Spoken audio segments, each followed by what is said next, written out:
back to our book, Your Brain on Food. We're going to talk about OCD, insomnia, and fatigue. So with OCD, I'm just going to go right into the cheat sheet here because it's very, very closely related to anxiety. So the dietary recommendations for anxiety are also going to apply here. The foods and supplements to embrace are going to be N-acetylcysteine, while NAC is its NAC capital is its kind of shortened up version.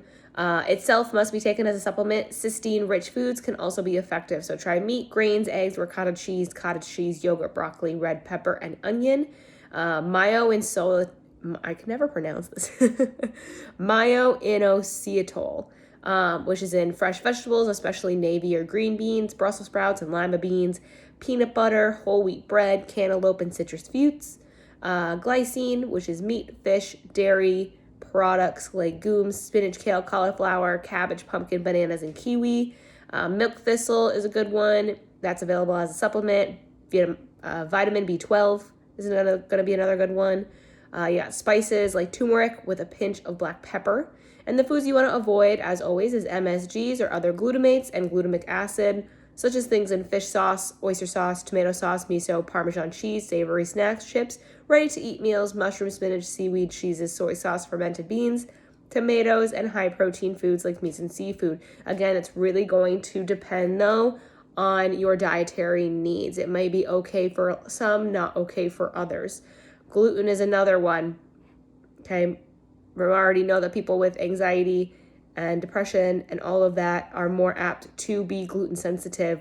So make sure you're watching out for that gluten. Going into insomnia and fatigue. Now, maintaining the delicate balance of bacteria in your gut is crucial for healthy sleep. The gut-brain connections we see with sleep should feel familiar by now. By interacting with the immune system, your hormones, and the vagus nerve directly, gut bacteria communicate with your brain to determine sleep patterns. And once again, the interaction goes both ways, with the brain able to have an effect on gut bacteria as well.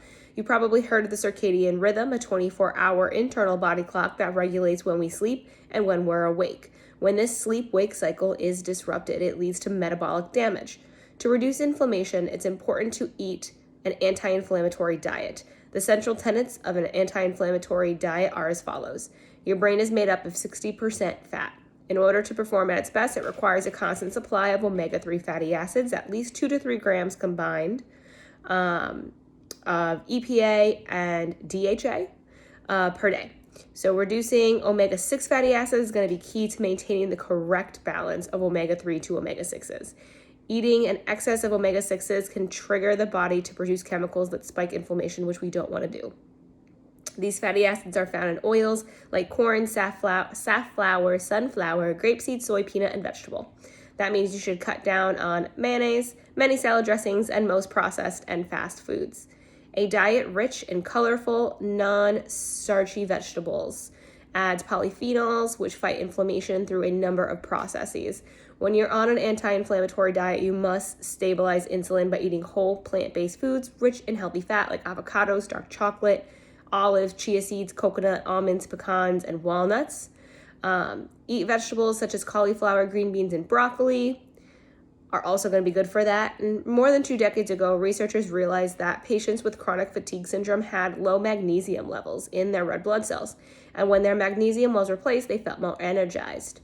Magnesium decreases inflammation and relaxes the nervous system, so it's also going to be really good if you have sleep issues. For example, when you exercise, lactic acid accumulates in your blood, which leads to tired and achy limbs.